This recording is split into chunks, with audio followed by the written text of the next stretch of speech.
दिनों काफी ज्यादा चर्चा में बना हुआ है कप सिरप। जी हाँ, कप सिरप को लेकर के कई सारे बड़े बड़े खुलासे हुए हैं। बाबा जी का बुलडोजर कहाँ है ऐसे लोगों के लिए? क्या वो देखते हैं जाति धर्म मजहब देख करके वो बुलडोजर जाता है?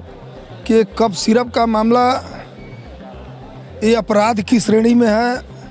और तो यह घटना निश्चित तौर पर समाज के लिए और देश के लिए, विशेषकर प्रधानमंत्री का क्षेत्र होने के नाते ये काफ़ी दुखद है। और जो भी खुलासे हुए हैं वो खुलासे एकदम सत्य के करीब हैं, उसमें कहीं कोई गलत चीज़ें नहीं है जो है।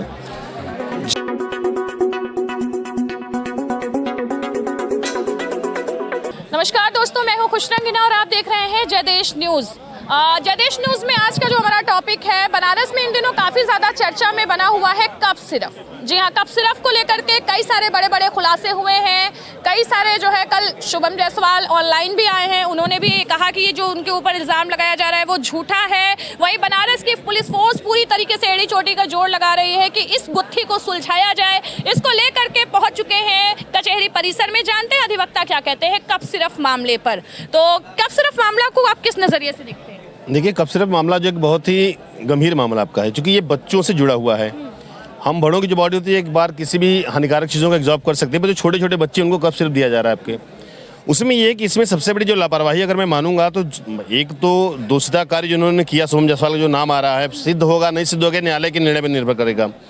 पर इसमें सबसे बड़ी अगर मैं फेल्योरिटी मारता हूँ तो ये गवर्नमेंट की है। ये गवर्नमेंट का जो काम है आपका कि कोई भी दवाएं जो बनाई जा रही हैं, दवा बनाने के बाद उसकी प्रॉपरली जांच करते रहना।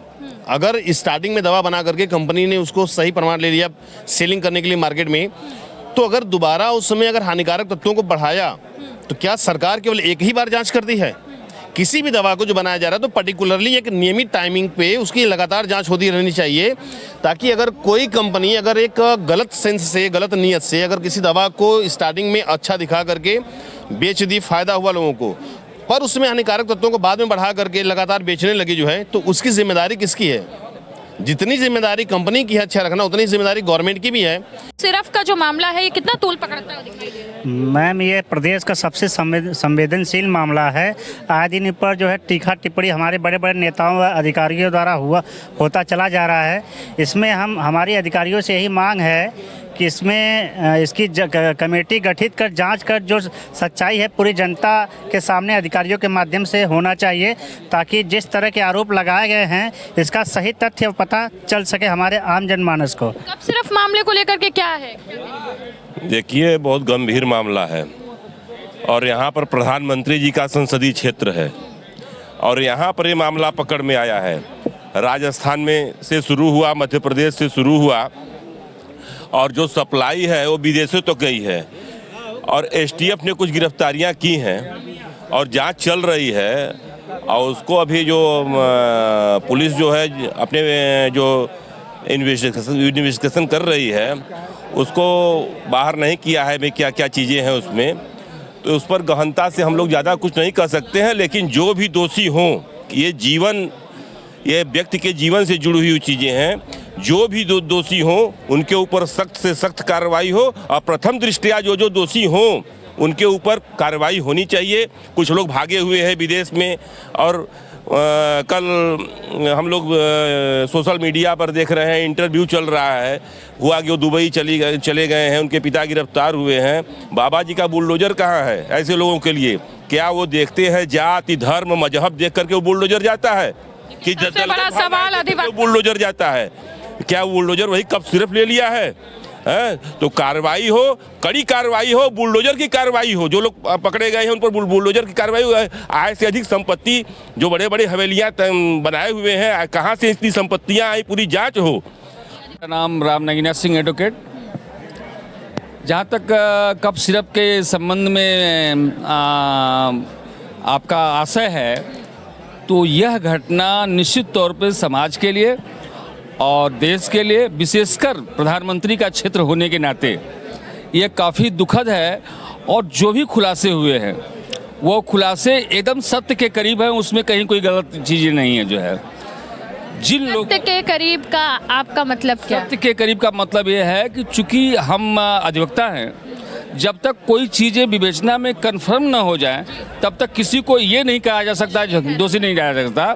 तो चूंकि जांच चल रही है, लेकिन प्राइमा फेसाई जो भी परिस्थितियां हैं, उन परिस्थितियों में जो आरोपी हैं वह आरोपी निश्चित तौर पे इस पूरे घटना के संलिप्तता में संलिप्त हैं जो है, और कतई इनको गलत नहीं, इनके बारे में कोई भी अवकथन किया जा रहा है। और ये समाज के लिए, देश के लिए, प्रदेश के लिए इस तरह की घटनाएं काफ़ी जो है अफसोसजनक। सिर्फ मामला इस समय हाईलाइट कर रहा है, कब सिर्फ मामले को लेकर के जनता के अंदर जो डर है उसको लेकर के क्या अपना परिचय देते हुए। मैं प्रभु नारायण पांडे, पूर्व अध्यक्ष central bar association Banaras Varanasi. अब आप ये समझ लें कि कप सिरप का मामला ये अपराध की श्रेणी में है और घोर अपराध, देशद्रोह का अपराध है।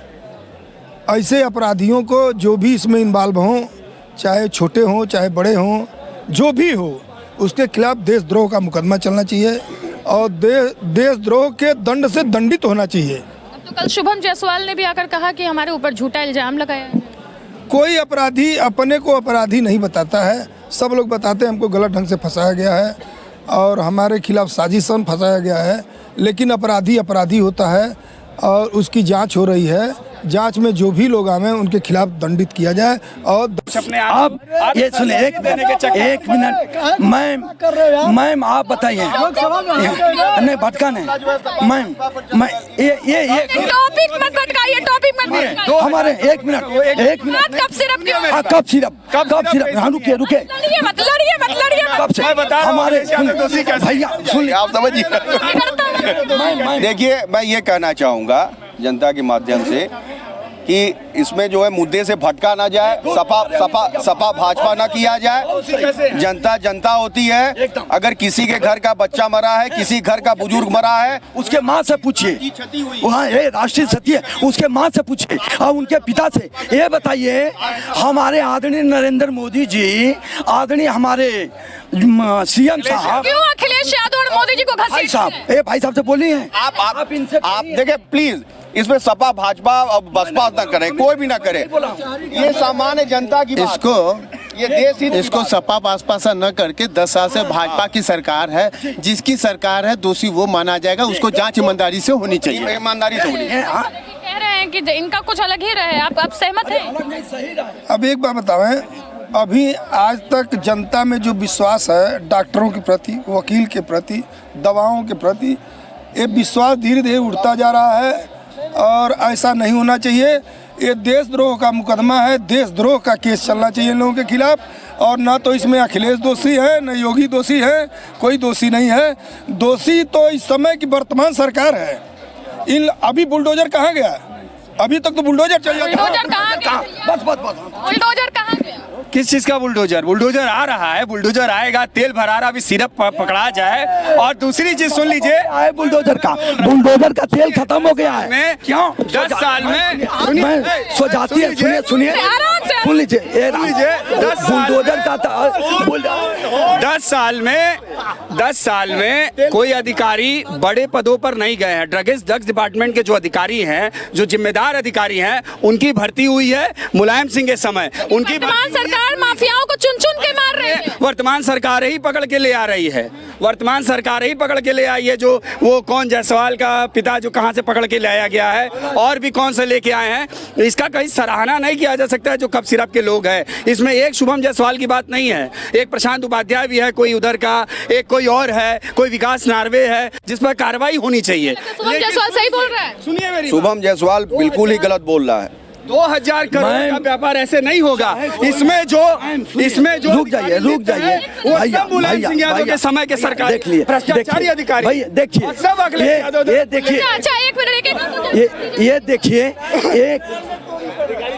एक किसी पार्टी से ये देखिए किस तरह की भाषा बोल रहे हैं। सरकार इनकी है। आप सरकार को ये सब चीजें इन हाउस किया करो, ये डिबेट यहाँ नहीं हो पब्लिक प्लेस पर। मैं सिर्फ इतने कहूँगा। अधिकारी बैठे। चलिए, तो देखिए जिस तरीके से आप देख रहे हैं लगातार डिबेट हमारे अधिवक्ताओं के बाद जो है वो हो रहा है, और कब सिर्फ मामले पर इन सभी अधिवक्ताओं ने अपने अपनी प्रतिक्रिया दी है। कुछ के जो है काफी ज्यादा आक्रोश में भी है कि जनता का नुकसान हुआ है, जनता की भरपाई होनी चाहिए, दोषी चाहे जो हो उस पर कड़ी कार्रवाई होनी चाहिए। क्या लगता है, कड़ी कार्रवाई होनी चाहिए? जी सर, पहले तो आपका इस मंच के माध्यम से शुक्रिया अदा करते हैं। और पहली बात, हम सिर्फ अपने बाबा योगी आदित्यनाथ जी से निवेदन करते हैं कि अगर ये कोई मोहम्मदन होता या यादव होता तो अब तक बुलडोजर चल गया होता। क्यों कि उस समय अगर कोई भी व्यक्ति है सामान्य वर्ग का है तो अभी बुलडोजर नहीं चलेगा, क्योंकि बुलडोजर इस समय खराब हो गया है। बाबा योगी आदित्यनाथ जी सिर्फ सामान्य को छोड़ते हैं, ओबीसी SC ST को धौंस देते हैं, रौंद देते हैं। यही अगर सामान्य व्यक्ति किया होता तो आज तक वो बचता नहीं ओबीसी व्यक्ति, अभी तक बुलडोजर चल गया होता। स्मरण हो गया क्या? ये गलत बात मत करिए, फालतू जाति पे बात मत किया करिए। शुभम जायसवाल जी ने अपने तथ्य प्रस्तुत किए हैं, वो दोषी नहीं है। मीडिया के आधार पर किसी को दोषी नहीं बनाया जाना चाहिए। अभी जांच चल रहा है और जांच में उनकी हमने कोई दवा नहीं बनाई है ऐसी, उन्होंने पूरे तथ्य सामने रखे हैं। जो भी अपराधी होगा, जिसके खिलाफ जांच सटीक बैठेगी, उसके खिलाफ बुलडोजर चलेगा। जांच होगी तो अखिलेश यादव भी जेल जाएंगे। अगर सही जांच हो गई तो अखिलेश यादव जेल जाएंगे। उनके पूज्य पिताजी के द्वारा जो अधिकारी नियुक्त थे वो इसमें दोषी हैं। लोकसभा के चेयरमैन थे क्या उनके पिताजी? नहीं, लोकसभा के चेयरमैन थे। कहाँ गए हाई कोर्ट, सुप्रीम कोर्ट कहाँ गए? हम अपनी डिबेट को यहीं पर समाप्त करते हैं, क्योंकि अधिवक्ताओं में हो सकता है आक्रोश बढ़ जाए, जिसको लेकर के हमें अपने डिबेट को यहीं पर खत्म करना पड़ेगा। फिर आएंगे कोई नया डिबेट लेकर के नए टॉपिक पे। आज के लिए बस इतना ही, तब तक के लिए बने रहे जय देश के साथ। भैया जय देश को धन्यवाद। तो थैंक यू मैम, बहुत धन्यवाद आपको, आपके मीडिया को, आपको बहुत बहुत धन्यवाद। इसको बड़े पैमाने पर इसको दिखाइए। बहुत बहुत धन्यवाद। जी बिल्कुल, बहुत बहुत धन्यवाद जय देश को और आपको कि आप कम से कम अधिवक्ताओं के विचार को लिया। हम पूर्व उपाध्यक्ष, वरिष्ठ उपाध्यक्ष राजेश कुमार श्रीवास्तव, आपको धन्यवाद। कहीं टाइप का जो है वो कर रही हैं, जैसे उल्ले ले करके घूमते आप लोगों की दुआ है, आप लोग का सपोर्ट है, आप लोगों का प्यार है, ऐसे ही हमारे जय देश को आगे बढ़ाते रहिए। आज के लिए बस इतना ही। दर्शकों, आप भी अपना प्यार और अपनी दुआएं देते रहिए। धन्यवाद।